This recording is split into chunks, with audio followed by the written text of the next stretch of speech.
Bueno, primero, bienvenidos, bienvenidas y bienvenides. Estoy muy contenta de que hoy estemos dando esta discusión en la universidad. Estamos haciendo esta charla en el marco de la cátedra itinerante feminista que impulsamos desde la juventud del PTS y Pan y Rosas en toda la Universidad de La Plata. Va a rondar alrededor de 7 facultades, ya hubo algunas charlas. Sobre todo la impulsamos porque vemos que hoy el movimiento de mujeres y diversidades puede ser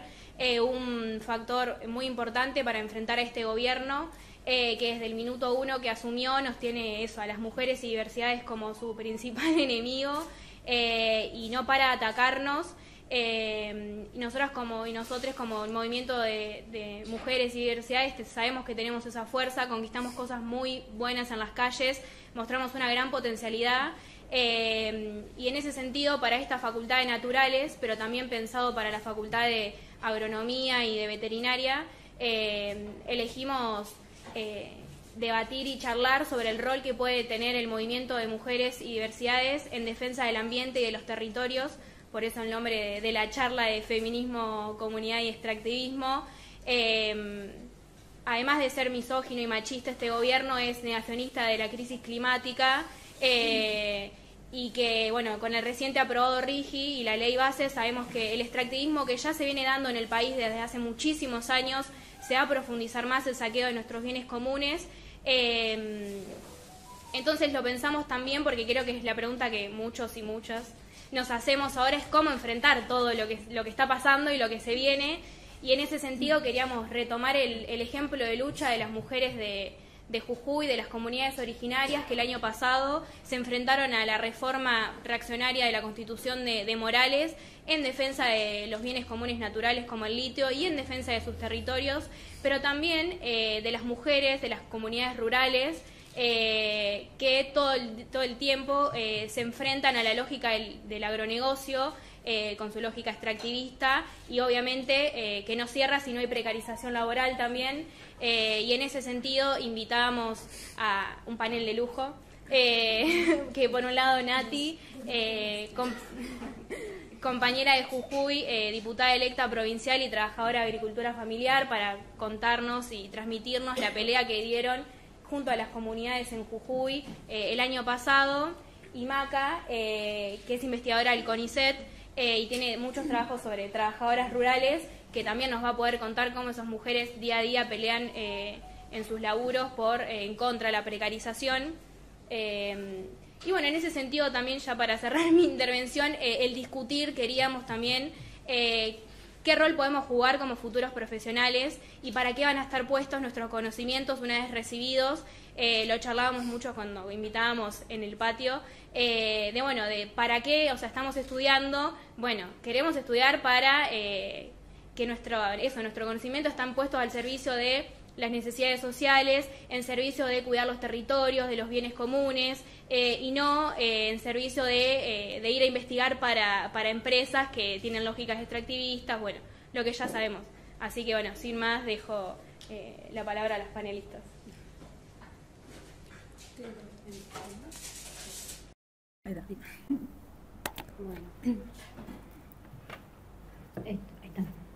Bueno, buenas tardes a todas, a todes y a todos. Como decía la compañera, soy Macarena, soy becaria doctoral en CONICET, en el Centro de Estudios de Investigaciones Laborales. Agradezco mucho la invitación, en principio a mi compañera Juliana, que nos conocimos ahí en el CEIL, a Nati por compartir, la verdad que un privilegio compartir la mesa con vos, y a todas las compañeras que organizaron esto. La verdad me parece muy importante, en primer lugar, que esta actividad se realice en la universidad pública, que se realice en un espacio donde podamos dialogar incluso las ciencias sociales y las ciencias naturales, que a veces pareciera que vamos por senderos muy distintos y la realidad es abarcable desde todas las ciencias. Entonces celebro eso también y agradezco que me hayan invitado viniendo de las sociales, así podemos dialogar entre todos y todas. Y también obviamente celebro que sea una cátedra feminista que plantee esto, ¿no? Cuáles son las agendas los feminismos, ¿no? No es solamente la cuestión estricta de género o una agenda que tenga que ver solamente con las violencias, sino que nos involucramos en todas las agendas y bueno, y en todas las luchas. Así que bueno, nada, mi aporte justamente a que podamos discutir era traer un poco el recorrido bueno, que se ha hecho desde las ciencias sociales para abordar un poco esto de qué es el extractivismo, que bueno, que no empezó ahora, ni con el RIGI, ni con la ley base, como decía la compañera, sino que bueno, tenemos un historial bastante largo, incluso antes de que se lo denomine como extractivismo. Esto empieza desde la colonización y hay una continuidad histórica que se va dando y se van reeditando, por así decirlo, estos modelos extractivistas, que si bien tuvimos una breve pausa industrializadora, fue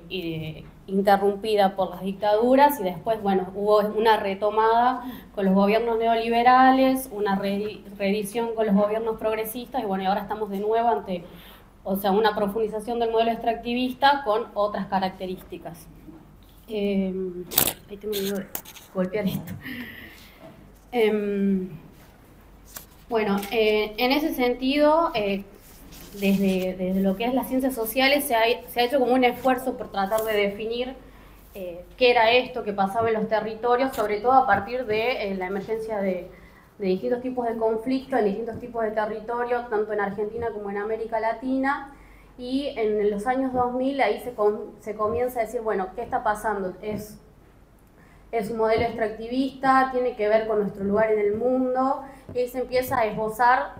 o en realidad a reordenar explicaciones que ya venían desde antes, con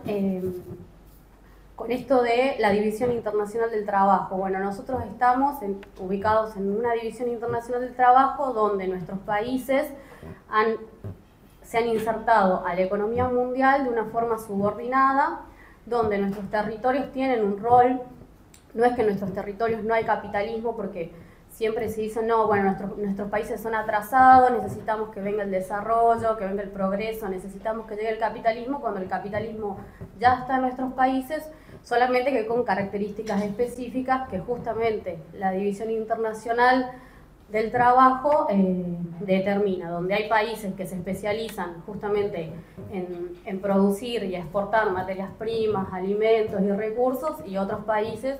que justamente se apropian y se desarrollan en base a la extracción de los recursos de esos otros territorios. Bueno, ahí podríamos, no sé, mencionar desde la acumulación originaria de Marx, después cómo se va expandiendo la acumulación capitalista con Rosa Luxemburgo, y después también David Harvey con la acumulación por desposesión, que tiene que ver justamente esto, donde va a haber polos que van a acumular, es decir, sectores y países donde se va a acumular, y países, territorios en los cuales van a ser despojados para que esa acumulación continúe. Y ahí se rompe un poco eso del mito de en determinados territorios no hay capitalismo, y en realidad sí lo hay, sino que es esto, un capitalismo con determinadas particularidades, como ocurre en América Latina en general y en Argentina en particular. Bueno, otro aporte que se empezó a esbozar esto de las ciencias sociales es cómo este modelo extractivista no tiene que ver solamente con empresas que se instalan en determinados territorios,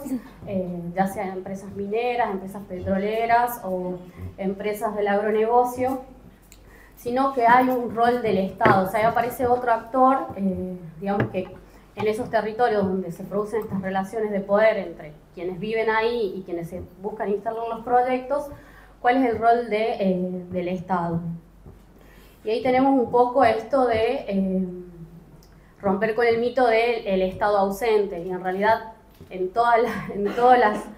las etapas del extractivismo ha habido un Estado presente, sea con características neoliberales, progresistas o neodesarrollistas, o bueno, en el que estamos actualmente. ¿Y por qué decimos que es un Estado que está activo más allá de que sea neoliberal o que haya sido neoliberal?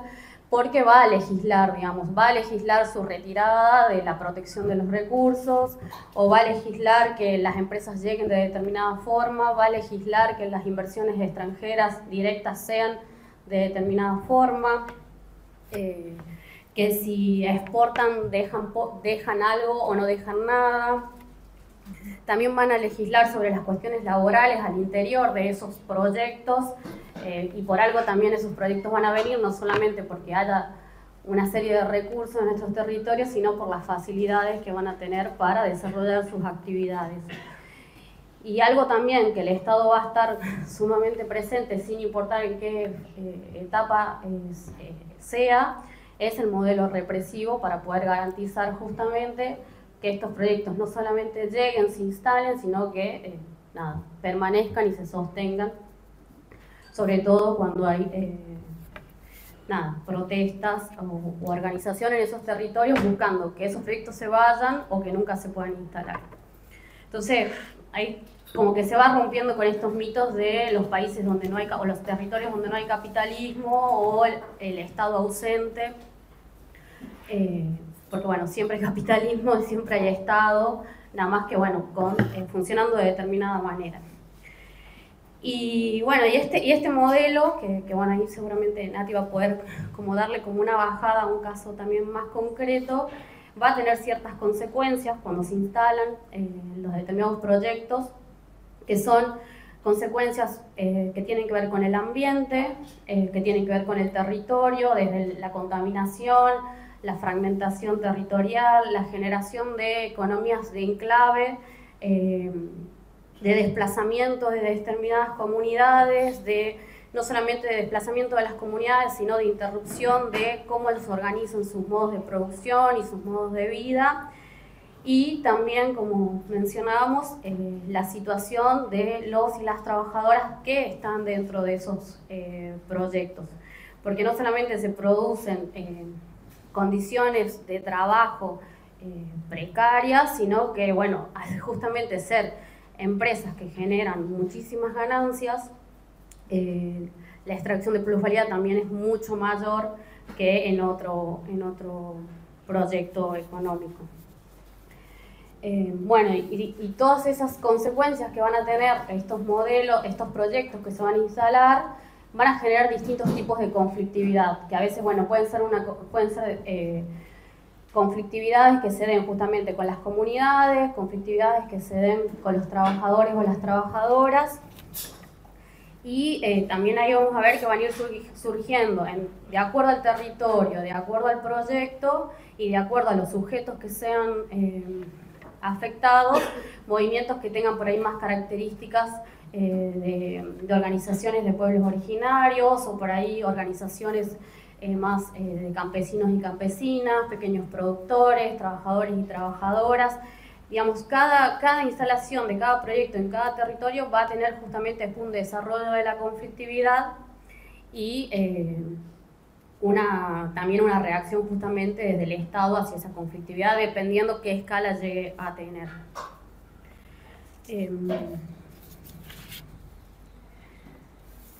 Entonces, podríamos, por así decirlo, para resumir cómo llegamos hasta la actualidad,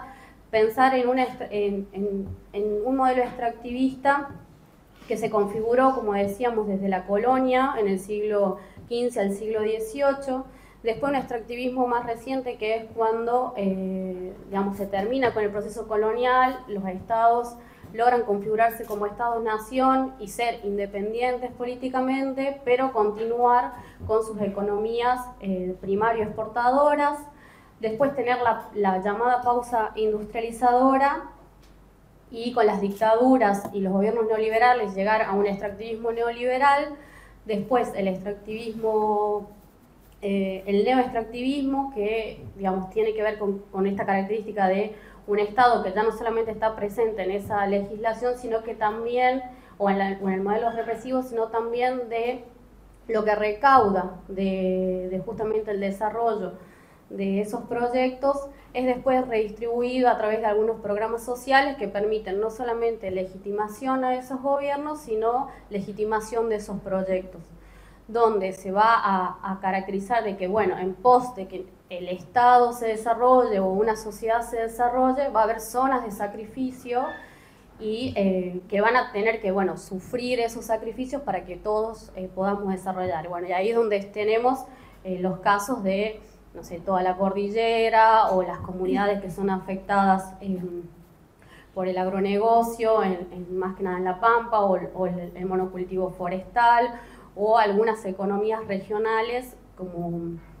por ejemplo que también se producen monocultivos. Bueno, y de esa manera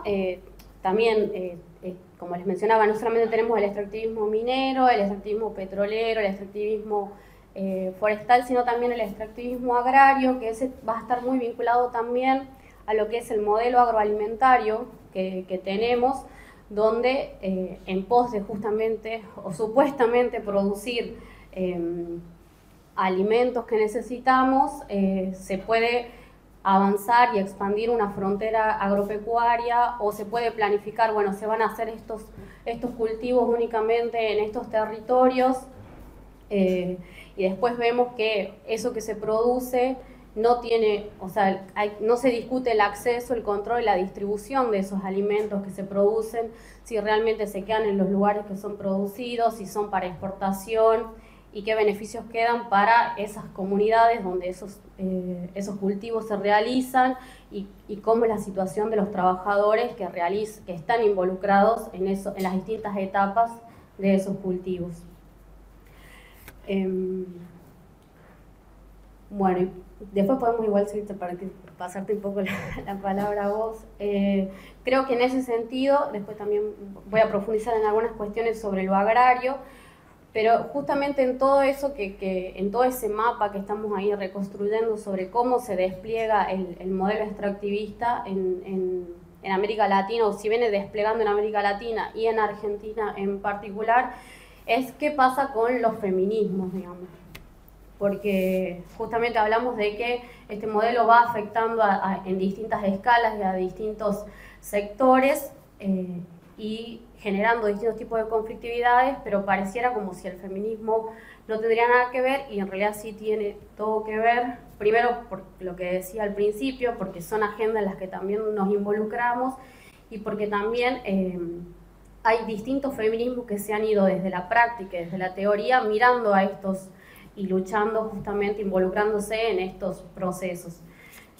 Para mencionar algunos, tenemos, no sé, desde el feminismo comunitario que surge en Bolivia, en Ecuador, en Guatemala, los feminismos decoloniales que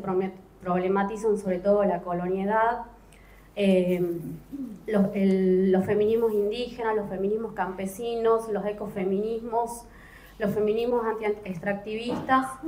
y los feminismos socialistas y marxistas, que justamente hacen una crítica no solamente a la cuestión ambiental, sino que justamente el modelo, o sea, no se puede, digamos, luchar para que el ambiente sea protegido ni para que a las mujeres dejamos de ser oprimidas, si justamente este capitalismo sigue produciendo y reproduciendo la destrucción de la naturaleza, de los territorios, el desplazamiento de las comunidades y la explotación de los y las trabajadoras. Yo por ahí quiero dejar por acá porque quiero escuchar la Nati y para que después podamos seguir dialogando. Muchas gracias.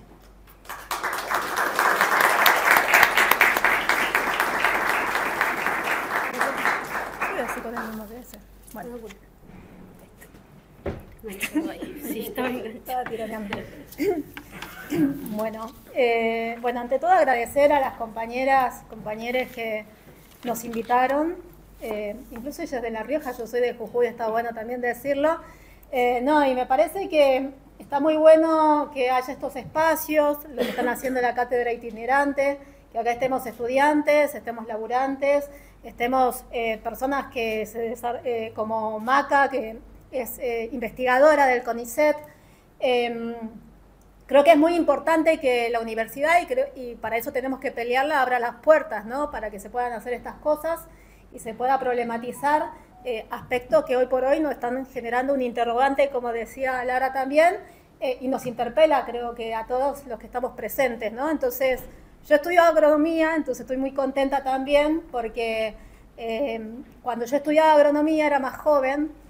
también decía, bueno, pero ¿por qué en la universidad me tienen que estar formando para hacer la técnica que le va a hacer el trabajo a Ledesma, ¿no? En Jujuy está esa gran empresa agroindustrial que tiene en la historia el despojo, el saqueo de los pueblos originarios, de mujeres, de familias enteras y demás, hasta el día de la fecha, una historia de una empresa genocida. Bueno, y yo me problematizaba estudiando también, yo no quiero terminar laburándole a Ledesma, tampoco quería terminar laburándole a los empresarios del tabaco, porque Jujuy, así como te decía Massa que los Andes es una torta, Jujuy parece una torta, donde también hay monocultivo de tabaco, y yo me problematizaba también que no quería hacer eso, ¿no? Entonces, de alguna manera esa búsqueda también me llevó a que trate de buscar laburo vinculado a la agricultura familiar. Estuve 14 años trabajando en la Secretaría de Agricultura Familiar, Milei lo cerró, siempre fuimos precarizados, pero Milei cerró ese instituto, pero sí permitió contactar por lo menos con algunos sectores que no son, diríamos, esos grandes enclaves productivos, agroindustriales, muchos extractivistas, y sí conocer más de lleno qué pasa en los territorios, qué pasa con los pueblos originarios, que tienen toda una historia de saqueo, de despojo, de sangre, a la par de cómo se ha constituido el capitalismo en el mundo, en el país y en Jujuy, y poder conocer esas experiencias, ¿no? Entonces yo lo traigo a colación porque también hacen mi búsqueda no solamente de formación, de laburo, pero también en esos procesos hice, como otros compañeros y compañeras, una búsqueda de política que me pueda dar respuesta también en esos momentos a un montón de interrogantes que vivíamos en el 2000, en el 2005 y demás. Incluso antes, siendo yo hija de un laburante de Acero Zapla, una empresa estatal que, así como vivimos en este momento las privatizaciones, en los 90 también Menem cerró o privatizó muchas empresas estatales, y bueno, y lo vivimos de lleno, ¿no? Esa generación. Entonces, con esta presentación, me parece que en este momento estamos viviendo algo muy importante en relación a un nuevo saqueo que tiene esas dimensiones históricas, así como lo vivimos en el 2000, por ejemplo, mi generación. Y a mí, por lo menos en el 2000, me llevó a militar también en un partido, como es el PTS, mi partido, e impulsar distintas agrupaciones, entre ellas Pan y Rosas, o Enclave Roja, o la Juventud del PTS, siendo estudiantes. Entonces, bueno, yo lo que quería decir es que el plan de Milei que lleva adelante, y que lo habremos visto, o capaz que lo vieron ustedes en estas últimas semanas, diríamos, el asco de ver cómo se manejan en el Senado, en el Congreso, no sé si a ustedes les generó eso, ¿no? Pero diríamos que hubo compra-venta de votos, cargos repartidos, no solamente fueron los libertarianos que decían anticastas, que de hecho, bueno, a medida que se trataba de la ley base se aumentaban las dietas, el rol de los radicales, que hablaba de la universidad pública, incluso, bueno, habrán visto acá también, ¿no?, cómo impulsaron esas movilizaciones y sin embargo le estuvieron garantizando los votos necesarios para que se avance con esa ley que afecta, no sé, que puede cerrar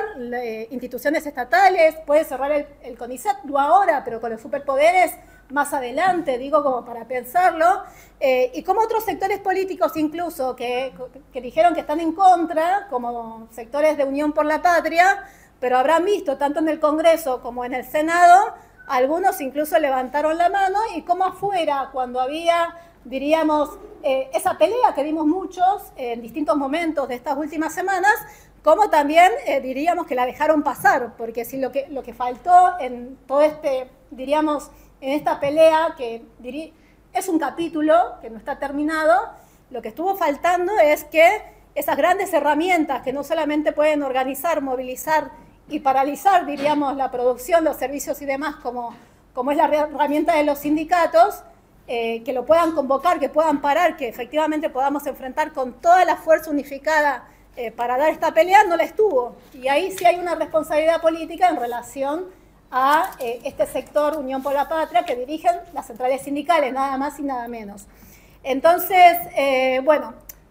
esa introducción, ¿en qué sentido yo lo quiero plantear? Que parte de la ley base, porque podríamos hablar mucho de la ley base y cómo repercute con las mujeres, en derechos laborales, entre otras cosas. Yo me quiero abocar solamente al RIGI, que es este régimen de incentivo para las grandes inversiones, que está totalmente vinculado al extractivismo, como recién decía Macarena, ¿no? No porque el RIGI sea el inicio del extractivismo en la Argentina, como dice Unión por la Patria, porque extractivismo hay desde hace mucho tiempo, y por lo menos si hay que pararse también desde un periodo, podríamos decir que el menemismo profundizó esa política extractivista, que desde el menemismo incluso hay una estructura legal y jurídica que es como un RIGI en la minería, por ejemplo, que ha permitido 30 años de estabilidad fiscal, 30 años de beneficios aduaneros, cambiarios, entre otras cosas, o sea que no hay nada nuevo, pero sí que con el RIGI abre la posibilidad no solamente a esos beneficios vinculados a la minería, sino también a otros sectores,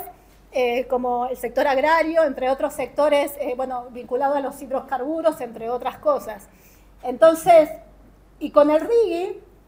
se profundiza esta matriz extractivista que no solamente tiene que ver con la Argentina, como recién decía Maca, sino que tiene que ver con las características a las que estamos sometidos los países, diríamos, de Latinoamérica, de África, por esta división internacional del trabajo, donde sabemos muy bien que hay países imperialistas que tienen más poder y hay otros países que somos más dependientes, subordinados, incluso a esos intereses geopolíticos que hay a nivel internacional, donde diríamos que el capitalismo se está repartiendo, si hablamos de la naturaleza, bueno, se la reparte como una gran torta y dice, bueno, a ver, ¿la Argentina para qué me sirve? Y bueno, me sirve para sacar hidrocarburos, para sacar litio, para sacar, no sé, oro, que si hablamos del oro no tiene ningún tipo de interés, diríamos, o beneficio social, más bien es que estén esos lingotes y es una de las principales actividades extractivas de la Argentina, ¿no? Vinculada a la minería. Digo, entonces ¿a qué vamos en relación a eso? ¿A qué quería venir yo con este planteo? Que digo que como estudiantes, que acá hay muchos, o trabajadores, tenemos una enorme, diríamos, interpelación que nos está haciendo el momento político que estamos viviendo, histórico, porque efectivamente van por nuestras vidas, por nuestros derechos conquistados, y van por, diríamos, los bienes comunes, la naturaleza, los territorios que hay en el país. Entonces, diríamos que esa es como una gran pulseada, ¿no? Entonces, esa pulseada todavía está por verse. El primer capítulo, diríamos que lo ganó Milei al servicio del FMI y de todo ese régimen político que lo sostiene a Milei. Pero digo que pensando en cómo se lleva adelante o se implementa la ley base y específicamente el RIGI, bueno, está por verse. ¿Por qué? Porque así como hubo resistencias en estas semanas, en estos últimos meses, bueno, en el caso del RIGI tiene que pasar por las legislaturas provinciales. Y si se traslada esa pelea en las provincias, creo que lo que hay que pensar, no para que no pensemos qué pasa en La Plata o en Buenos Aires, sino más bien qué ritmos y cómo se lleva adelante esta pelea, bueno, efectivamente va a haber resistencias. Ya conocemos las resistencias que hubieron en estos últimos 30 años. Si hablamos de megaminería, en el caso de Catamarca, de La Rioja, de San Juan, de Chubut, bueno, hay una tradición de las asambleas socioambientales, del movimiento estudiantil, incluso de distintos sectores de laburantes, universidades, que fueron construyendo una historia de resistencias, diríamos, enfrentando esas políticas extractivistas contra la megaminería contaminante, por ejemplo. Entonces, bueno, en el caso del litio, bueno, en Catamarca hay 20 años por lo menos de extractivismo del litio y hay asambleas socioambientales. En el caso de Jujuy es más reciente el extractivismo del litio, hay 2 proyectos que se están produciendo. Las comunidades sobre todo vienen resistiendo a las multinacionales que avanzan en los territorios por lo menos desde el año 2009-2010 y esas resistencias que quizás no se conocían en su momento, como que pegaron un salto el año pasado con la lucha contra la reforma, que ya me voy a meter en breve en eso. Pero digo, pensándolo en el RIGI, que ahí tenemos una pelea importante o la ley base, digo que creo que la interpelación o una ventana que quiero abrir con ustedes es, bueno, a ver, desde las universidades, los estudiantes, quienes estamos quizás estudiando antropología, agronomía, veterinaria u otras carreras, bueno, ¿qué rol podemos jugar para dar esa pelea en común, ¿no? Entonces, un aspecto tiene que ver la pelea en las calles, ¿no? Ahora, otro tiene que ver con el ideológico. Entonces, bueno, hay, diríamos, defensores del RIGI y hay, diríamos, después otras variantes en relación a no queremos RIGI, pero sí queremos, o queremos no RIGI, pero extractivismo con control del Estado, no sé, hagamos estudios de impacto ambiental, bueno, no sé, capaz justificar que tiene que haber extractivismo para que ingresen dólares al país y se pague la deuda, que es una etapa, por ejemplo, para tener un país desarrollado, eso plantean otros sectores sociales o políticos también. Digo que es interesante por ahí pensar esa situación porque son tareas del presente, digo, y que podemos jugar un rol y ustedes también, incluso pensando de que hay algo que todo el tiempo quieren dividir, ¿no? Esa cosa como que lo que pasa en los territorios es problema del territorio y parece que lo que sucede en las universidades o en las grandes ciudades eso es otro mundo. Bueno, hay una tarea de empezar a unir, diríamos, o generar puentes y uno de esos puentes es empezar a discutirlo o estar intercambiándolo en este momento. Por eso creo que es muy importante lo que se está dando en este momento con esta charla, ¿no? Entonces, bueno, yo cuando venía acá pensaba, digo, ¿qué es lo que puedo aportar en esta charla viniendo de Jujuy y demás? No quiero aportar mi experiencia personal, como dije al inicio, sino más bien una reflexión colectiva de por lo menos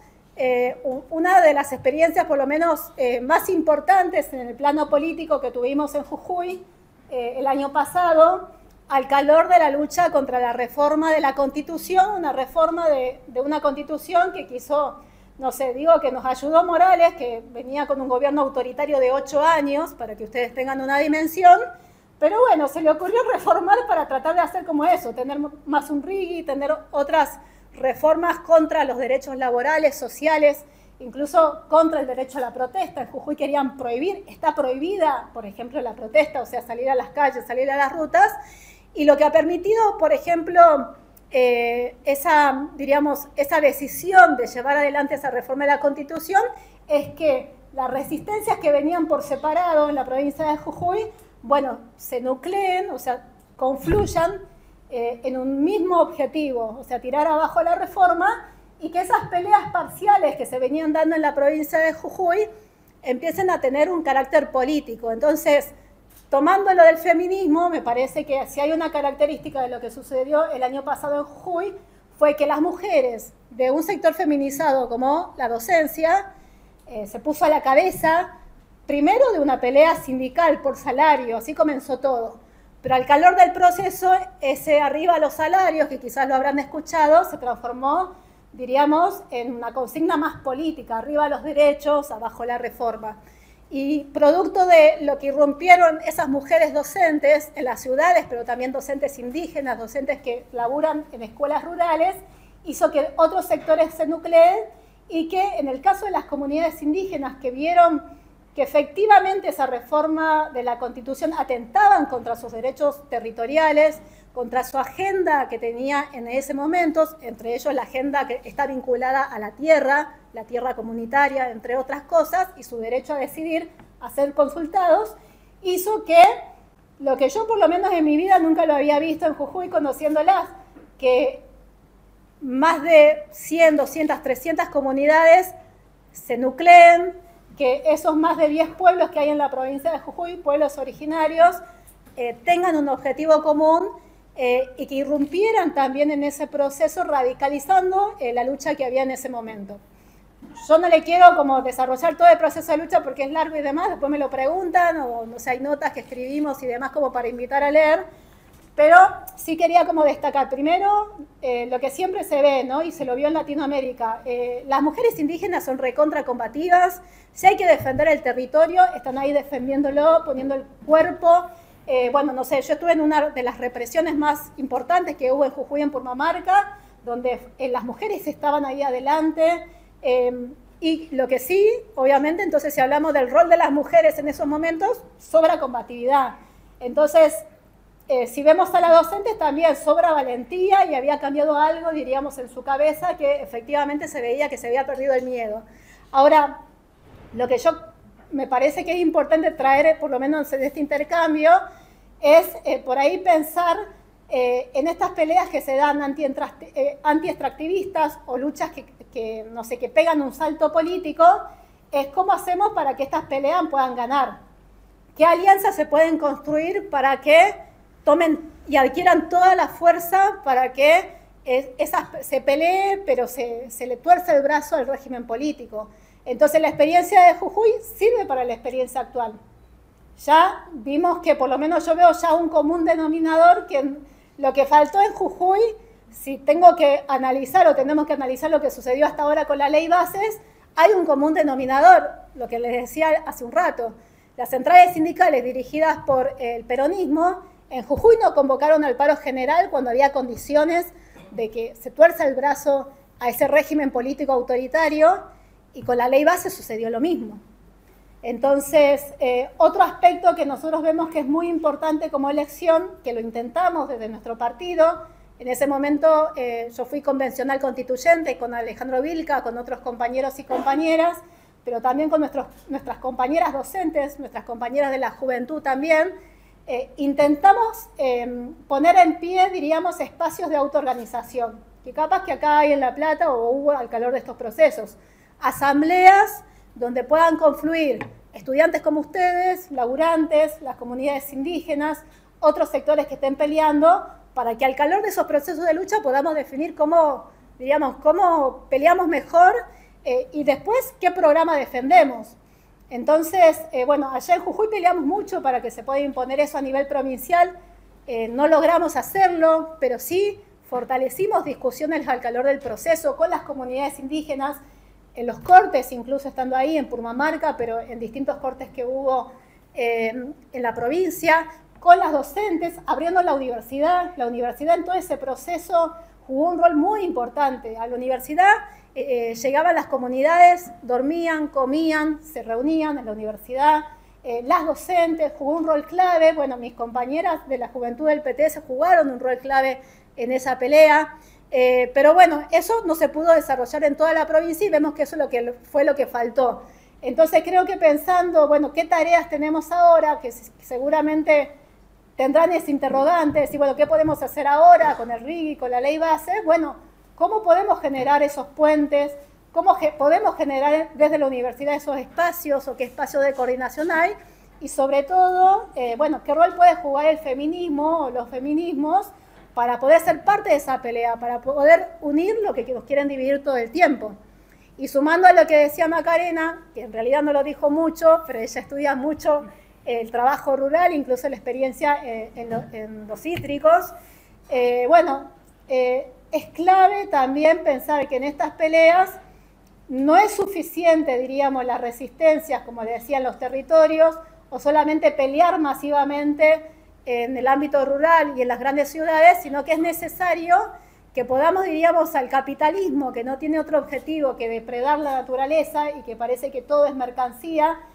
y es una fuente gratuita para esos capitalistas para aprovechar su producción. Bueno, ¿cómo podemos hacerle daño en el corazón, diríamos, ¿no? Entonces, para nosotros, desde una perspectiva marxista, bueno, el corazón está, diríamos, en los sectores donde se produce, ¿no? Y ahí creo que pensando en distintas peleas que podamos dar, bueno, ¿qué rol puede jugar la clase trabajadora, que es feminizada, que es diversa, para unir, diríamos, con los sectores oprimidos, como las mujeres, con los sectores oprimidos, como los pueblos originarios, campesinos u otros sectores, para poder, diríamos, dar ese golpe final a esta ley bases, para tirar abajo el RIGI, para tirar el plan de saqueo de Milei y los gobernadores provinciales de la UCR y del PJ, y bueno, creo que esa es una tarea. Yo, para terminar,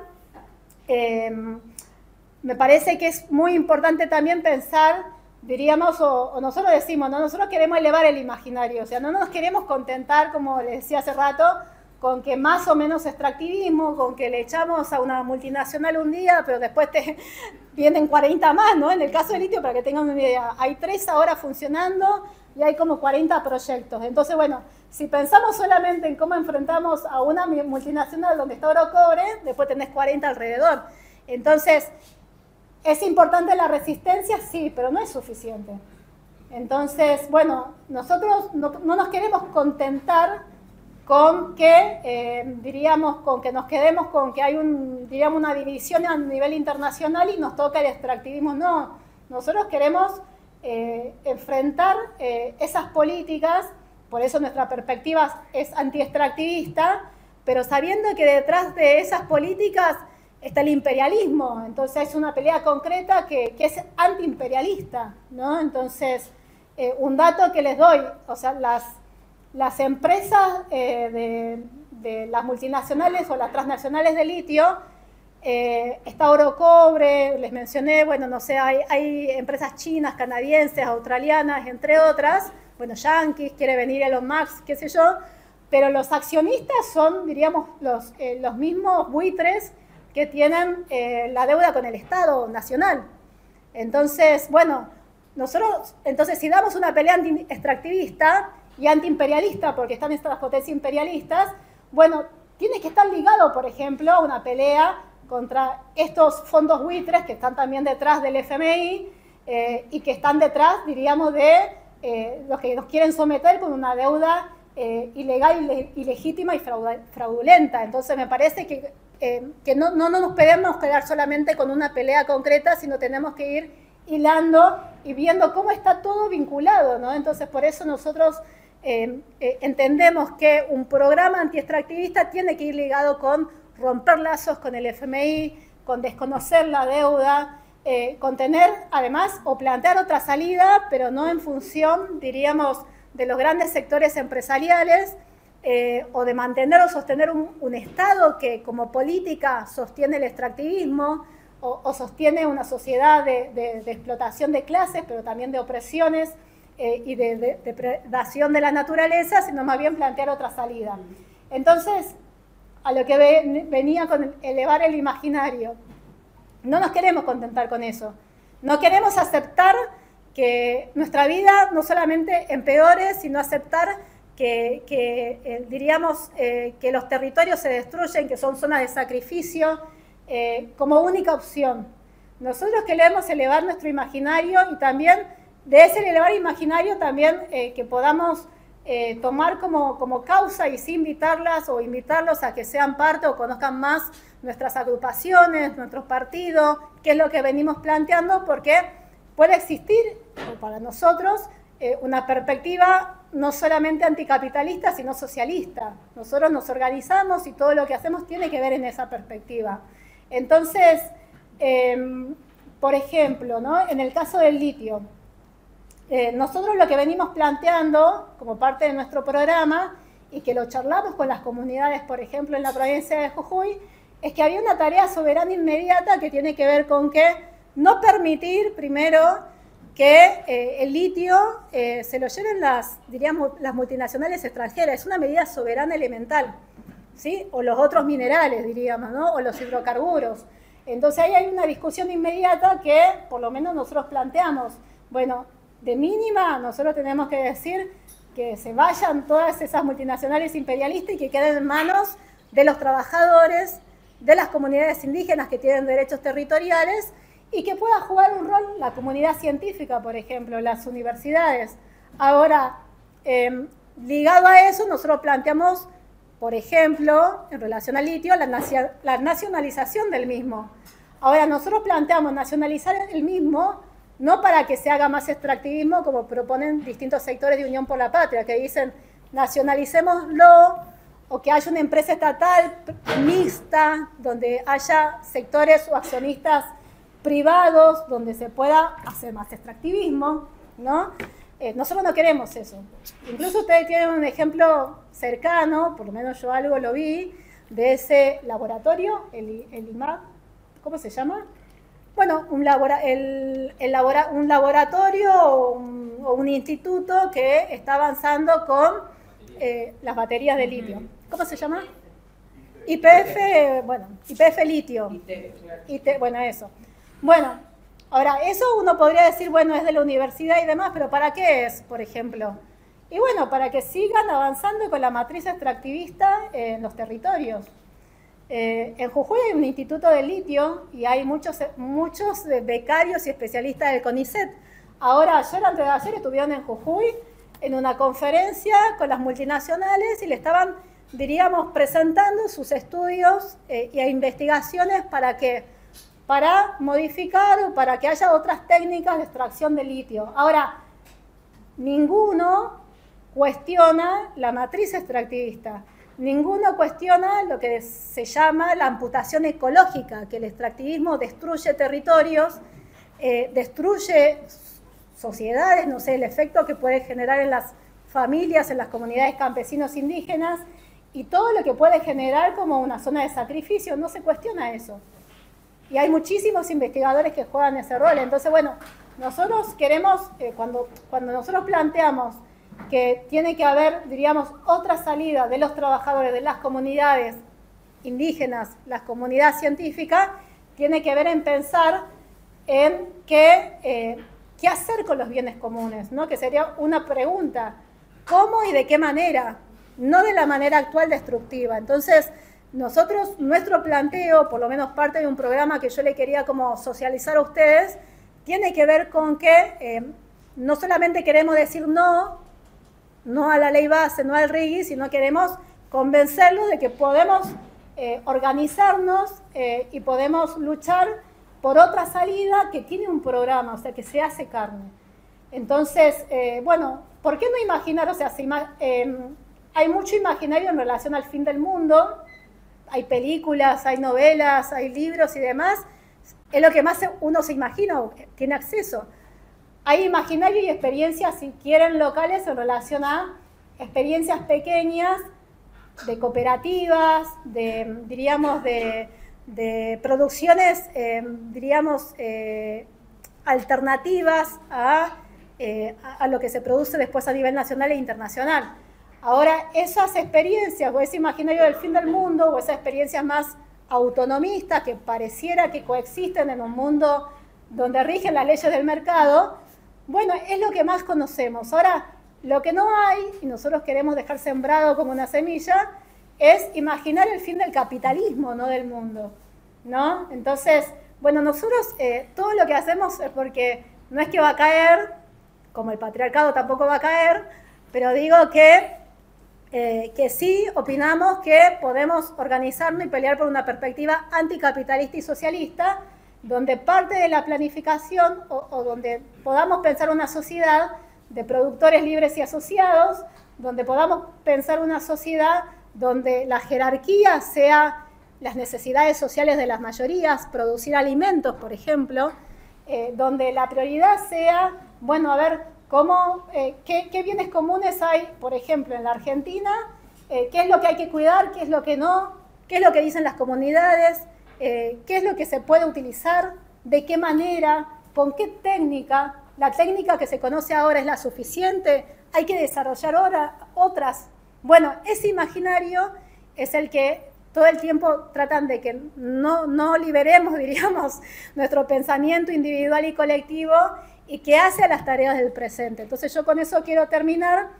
pero bueno, sobre todo para que podamos intercambiar, para que puedan abrir preguntas y bueno, que puedan también tomar en su mano esta perspectiva que nosotros venimos construyendo en todo el país y a nivel internacional como corriente estudiantil y bueno, por el partido que también nosotros somos parte, que es el PTS. Nada más.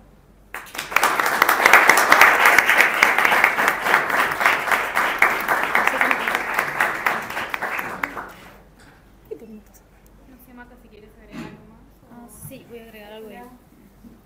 Ahí está. Bueno, no, porque creo que quedé un poco en deuda que me dijiste que hay algo que no profundicé y también una cuestión que mencionaste de Jujuy. Lo que decía Nati, que por ahí no profundicé, fue esto de, bueno, de los trabajadores y trabajadoras en el sector, digamos, agroindustrial. En mi caso específico estoy investigando un poco más lo que sucede en la agroindustria del limón en Tucumán, que bueno, no sé si conocerán un poco, pero es la segunda producción más grande que tiene Tucumán después de la caña y tanto Tucumán como Argentina es uno de los principales productores y exportadores del mundo del limón en fresco y de derivados. Hay un gran complejo ahí en Tucumán que no solamente se dedica a la cosecha y exportación de limones en fresco, sino también hay 5 grandes empresas que tienen toda la parte de producción de derivados, como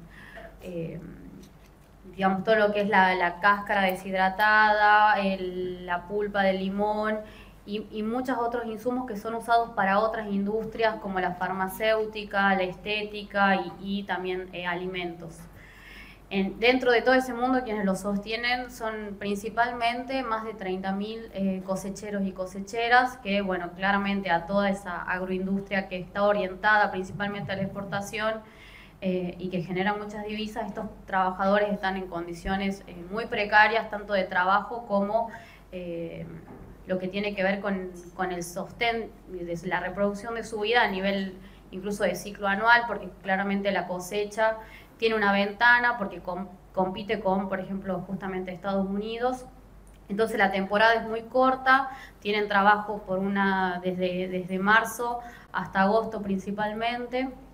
Y bueno, y estas producciones como la del limón, que están orientadas a la exportación, han tenido una suerte de feminización de esos trabajadores, es decir, han sido las mujeres, digamos, las cosechas se han insertado en las cosechas, no solamente de limón, sino también hay otras como el arándano y la frutilla que también están orientadas a la exportación,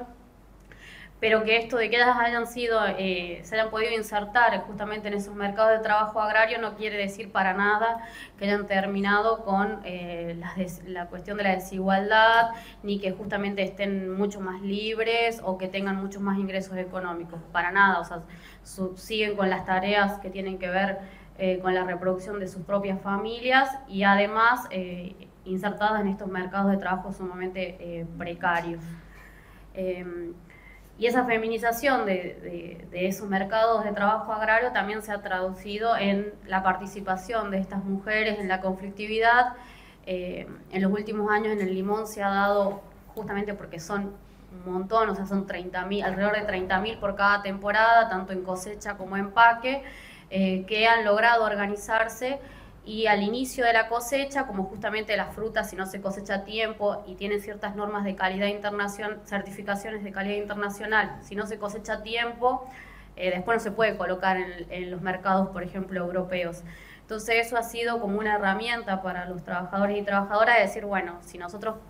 bloqueamos el ingreso a la finca, si nosotros no cosechamos, o incluso hasta los transportistas, quienes trasladan a los cosecheros y cosecheras de sus lugares de residencia hacia la finca,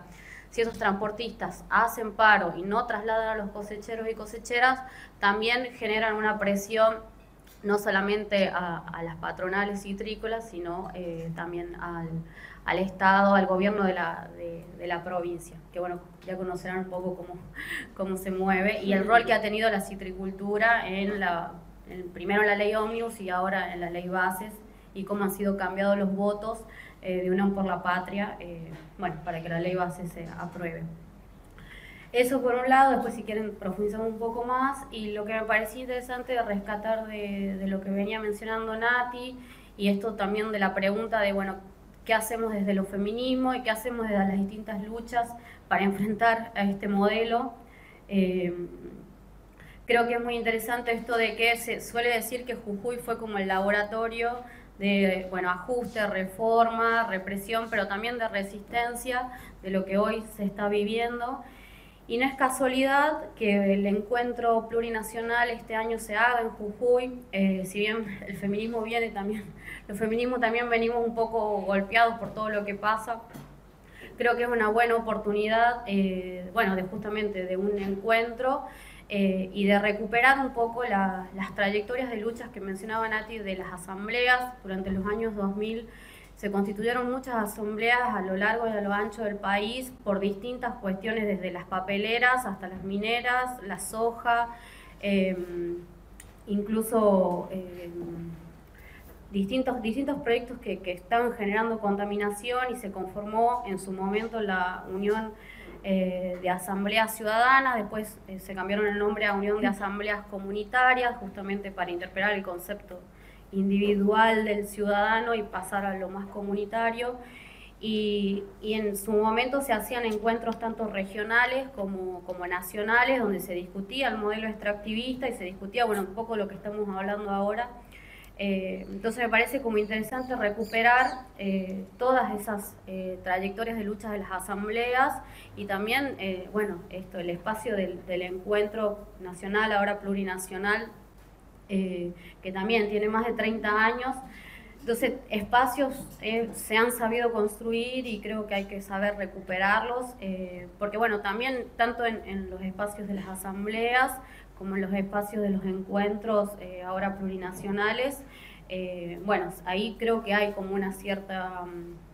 confluencia de distintas organizaciones y de distintas agendas que justamente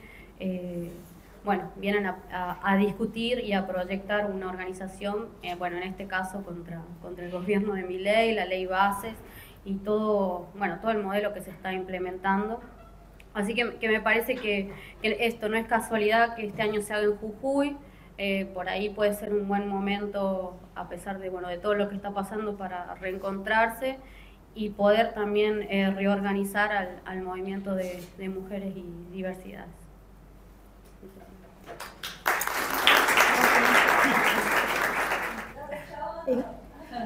Una cosa que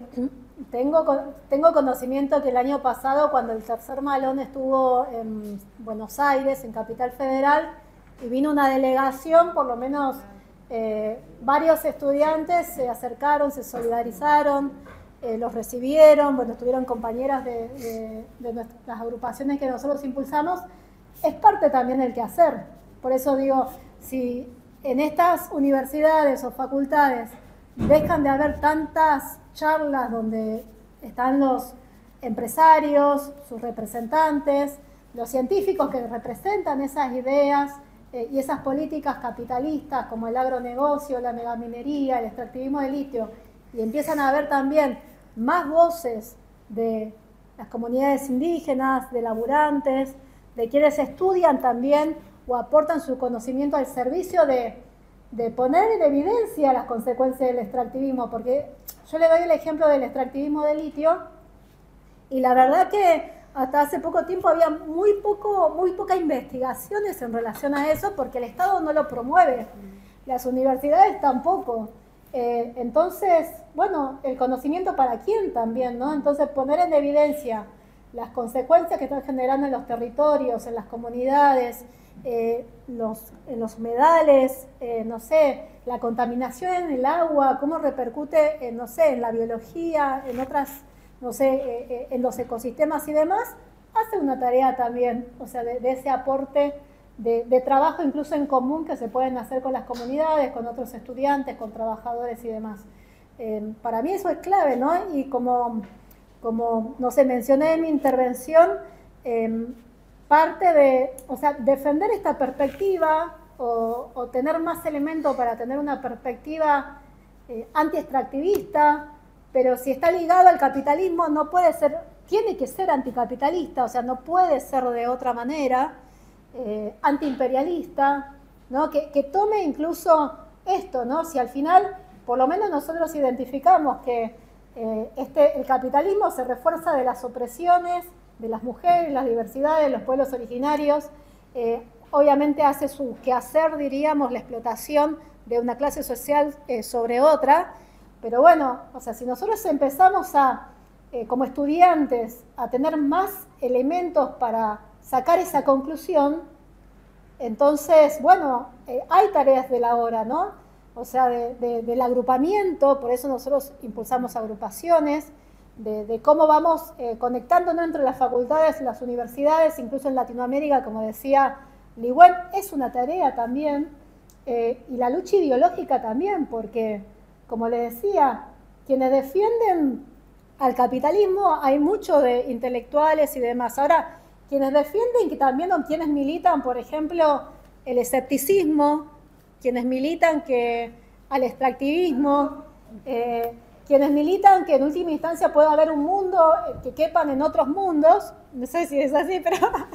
digo, bueno, es toda una ideología, ¿no? Entonces, bueno, nosotros, o por lo menos en mi caso y con mis compañeras, queremos proponerle esta perspectiva, ¿sí? Que es una perspectiva que plantea otra salida y que nosotros estamos convencidos y entregamos, diríamos, nuestra militancia cotidiana, y lo hacemos con mucho entusiasmo, o sea, contra la miseria en lo posible, estamos convencidos, por eso estudiamos, nos formamos, generamos lazos, nos organizamos. Bueno, ese entusiasmo es el que nos tiene que llevar a que incluso en los momentos más quizás hostiles, porque muchos laburarán, la situación económica es brutal, es tremenda, bueno, pero que dé motivos y aspiraciones también, aspiraciones colectivas de que podemos pelear por otra sociedad, de que podemos planificar la sociedad de otra manera, de que el conocimiento puede aportar a la liberación también de la humanidad, ¿sí? Y que peleemos por el tiempo, porque en última instancia nosotros peleamos por tener tiempo también, no ser esclavos, diríamos, laburándonos todo el día, sino más bien mejorar la vida, la calidad de vida de la humanidad,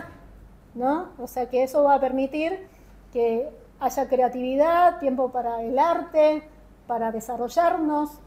para el ocio, para, no sé, para pensar un montón de cosas, y que eso hace también a tareas de, diríamos, de retomar algo que el capitalismo lo ha destruido, lo sigue destruyendo, que es esa relación entre el hombre y la naturaleza, ¿no? O sea, esa relación, esa interacción, esa noción que, por lo menos en mi caso, conociendo a los pueblos originarios y su cosmovisión, hay un punto en común que para mí es muy valioso, porque ellos en su cosmovisión no se piensan por fuera de la naturaleza y la naturaleza es una mercancía. Ellos se consideran parte y para ellos, o sea, el ser parte, tienen otra, y estar en los territorios, porque después el capitalismo nos despojó a las mayorías, ¿no? Bueno, quienes están en los territorios tienen otra relación con esa naturaleza y esos territorios. Bueno, eso a nosotros nos permite, o por lo menos desde nuestra perspectiva socialista, construir puntos en comunes con esa pelea que tienen los pueblos originarios, pero no para resistir como ellos plantean, y es una bandera, ¿no? De estos siglos, 5 siglos resistiendo, como cantan, sino de que, bueno, no, o sea, resistamos, pero también ganemos. Y nos liberemos de todas las opresiones y de la explotación, y que sea algo, una tarea internacional y un propósito incluso mundial para este planeta. Como decíamos, no hay planeta B, bueno, nosotros queremos incluso pelear en esa perspectiva. Bueno, discúlpenme si me fui por las ramas, pero...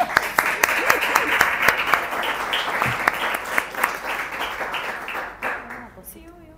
Ahí anda. Sí, porque, perdón, porque si no hay esa posibilidad de cambiar, apague la luz y vamos. Sí, claro. ¿Qué estamos haciendo? Sí, yo quería, en esto de bueno, ¿cuál es el rol del estudiantado, bueno, del movimiento estudiantil organizado, que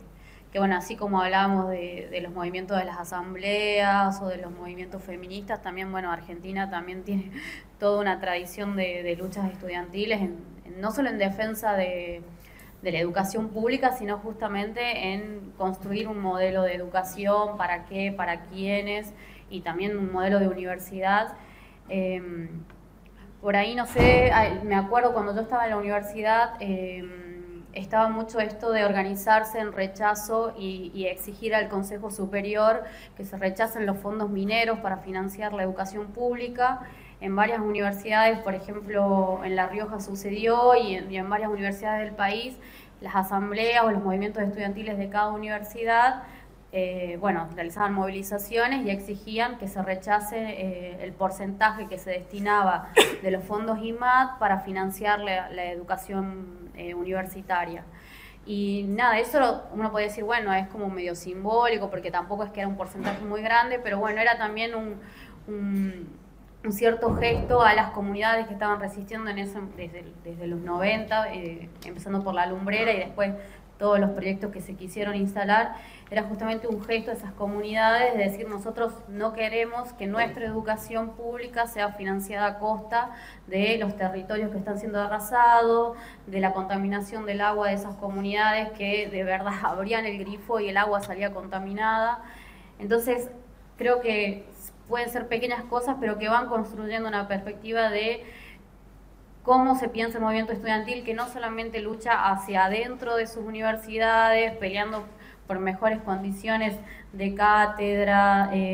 incluso de salarios para sus docentes, de condiciones edilicias, sino que bueno, también se involucra con esa realidad de la que es parte. En Brasil también ocurre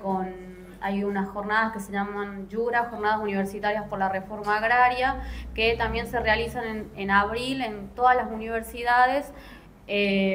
justamente en articulación con los movimientos como por ejemplo los movimientos de los Sin Tierra, y por la lucha que se viene haciendo hace muchísimos años justamente para que exista una real reforma agraria en Brasil.